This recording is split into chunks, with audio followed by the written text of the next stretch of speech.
This week, Defense Secretary Leon Panetta shocked some when he lifted the military's ban on women in combat positions. The announcement brought quite a reaction in Washington, but what do some of our female vets think of this decision? Here for a fair and balanced debate, 20-year veteran of the Marine Corps, Gunnery Sergeant Jessie Jane Duff, and Army veteran and former congressional candidate Donna McAleer. Ladies, thanks so much for being here. Good morning. Sergeant Good morning. Duff, I want to start with you. As we said, you were a sergeant, a Marine Corps Gunnery Sergeant.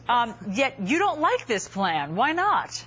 Well, first of all, it's a completely irresponsible. We have no data that shows the long-sustaining damage that is going on with women's bodies as it is.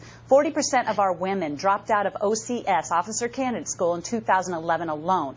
Women have higher rates of hip fractures, spinal compression. They have long-term disability with their muscles depreciating. What will happen is, even if women could qualify and get into this, are we setting them up for a short-term career?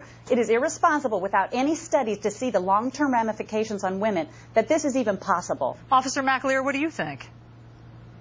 Well, I think this is a most welcome decision. This is a decision that was proffered and endorsed by the military. This is not a group of social scientists or politicians. It's the military making a decision about its readiness, its recruitment, and its retention. This is about giving soldiers and giving commanders the opportunity to put the best soldier in the job.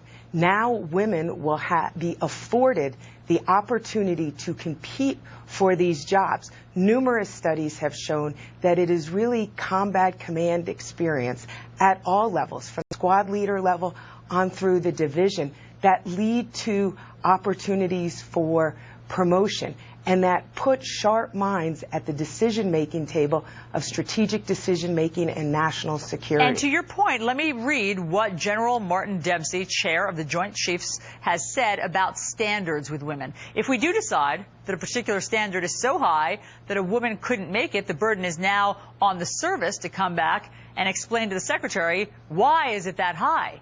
Does it really have to be that high? Sergeant Duff, I know that worries you, that could absolutely mean lowering standards. Why are we modifying combat-proven standards? Why would we modify something that has already been proven in combat? This is not about equal opportunity. The Marine Corps, by the way, has never been an equal opportunity employer. You're overweight, you can't join. You're too tall, you can't fly a plane. Women need to recognize, if they want their gender never to be considered ever again, that they need to have all women 18 to 25 years old register for the draft like males do currently legally. So essentially, we're trying to have our cake and eat it too. Officer McAleer, I have to differ. Let me get Officer McAleer's word on this. Do you think it means lowering standards? It doesn't mean lowering standards at all. It means looking at job-based and occupational standards. What is required for that job? There is nobody proffering a lowering of the standards.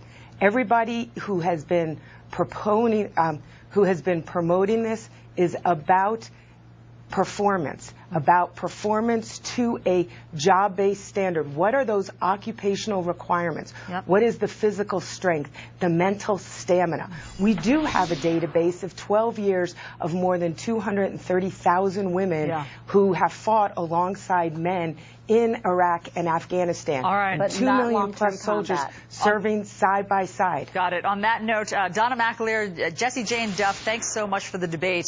It's an interesting one, and we'll see what happens, obviously, in the next years about this. Thank you. Thank you. Coming up, 1 out of every 3 dogs